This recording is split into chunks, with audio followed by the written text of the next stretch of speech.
Amigos, la marihuana es algo que se discute en todas partes del planeta, especialmente sobre sus verdaderos peligros al consumirla y por qué está prohibida en muchas partes del mundo. Y la verdad es que es una muy buena pregunta, así que sin tanto rollo descubramos por qué la marihuana es ilegal. Vayamos al grano.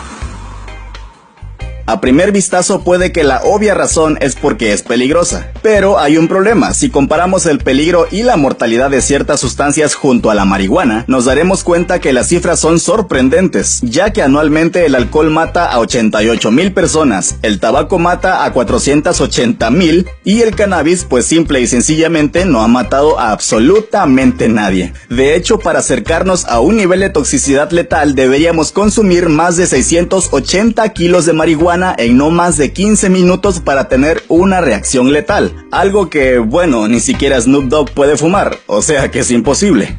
Sabiendo esto, resulta extraño que algo que no mate a nadie se considere ilegal, pero esto no siempre fue así porque los humanos comenzamos a cosechar cannabis en cultivos desde hace 8,000 años y era algo totalmente normal. Y aunque en tiempos más recientes el cannabis ya era prohibido y regulado en algunos países alrededor del mundo, en su mayoría a nadie le preocupaba. Bueno, esto hasta 1929, cuando un hombre llamado Harry Anslinger fue puesto a cargo del Departamento de Prohibición en Washington, D.C. En aquel entonces lo que estaba prohibido era el alcohol. Sin embargo, esto provocó un desastre muy horrible. Mafiosos habían adueñado de barrios enteros gracias a la venta ilegal de alcohol y al mismo tiempo convirtiéndolo aún más venenoso. Eventualmente la prohibición del alcohol finalmente terminó. El problema ahora era que Harry estaba a cargo de un gran departamento gubernamental de prohibición donde ya no había nada prohibido. Por ende tuvo miedo de que su departamento desapareciera. Hasta ese momento Harry no tenía nada en contra de la marihuana.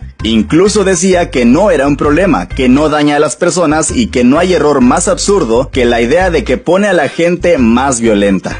Hasta aquí todo iba más o menos bien. Pero luego, repentinamente, cuando su departamento necesitaba un nuevo propósito, anunció que había cambiado de opinión. Explicó al público lo que sucedería si alguien fumaba cannabis. En primer lugar, caerá de una rabia delirante. Luego será poseído por sueños de carácter erótico. A continuación, perderá el poder de conectar pensamientos. Y por último, se llega a un inevitable punto final que es la locura. Nuestro amigo Harry, ya un poco desesperado y loco por quedarse sin trabajo, se obsesionó con un caso en particular. En Florida, un niño llamado Víctor Licata asesinó con un hacha a su familia. Era una oportunidad de oro para lograr su cometido. Así que le explicó a Estados Unidos qué era lo que sucedería cuando se fumaba la mala hierba del demonio. El caso llegó a ser muy conocido y las familias de Estados Unidos estaban totalmente aterrorizadas. Pero, ¿había alguna prueba científica que respaldara toda la loca teoría de Harry? Pues no, y por eso decidió escribirle a los 30 científicos más destacados en el tema, preguntando si la cannabis era peligrosa y si debería haber una prohibición. Tristemente para Harry, 29 de los 30 científicos le dijeron que no era para nada peligrosa, pero hubo un científico que le dio la razón y por supuesto que Harry se interesó en él y lo presentó al mundo, y con todo lo que había sucedido con el asesino Víctor Licata, la prensa también decidió apoyar toda esta causa. Además de usar el miedo, Harry Anslinger usó el racismo y comenzó una campaña de propaganda en contra de la marihuana, acusando a mexicanos que se refugiaban en los Estados Unidos, quienes disfrutaban de la planta después del trabajo, de transformarse en criminales y asesinos después de consumirla. Sorprendentemente, el pánico se apoderó de los americanos y en 1937 el Congreso hizo ilegal la posesión de la marihuana en Estados Unidos bajo la ley federal, y más tarde aprobó severas leyes de sentencia para aquellos que la consumían. Después de esto, aún seguían inconformes y persuadieron a otros países que tenían que hacer lo mismo. Así consolidó la prohibición global del cannabis e intensificando la guerra contra la planta. Durante mucho tiempo, varios científicos se acercaban a Harry con evidencia para mostrarle lo equivocado que estaba.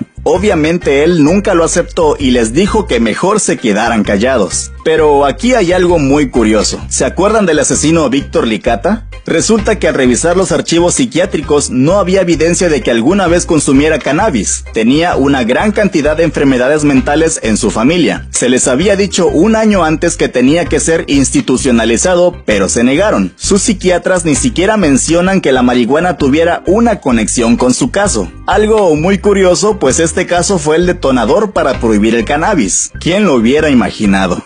Eso es todo por hoy, amigos. Asegúrense de dejar otras grandes preguntas que les gustaría que respondiéramos en el futuro. No olviden compartir el video y suscribirse si aún no lo han hecho. Hasta la próxima.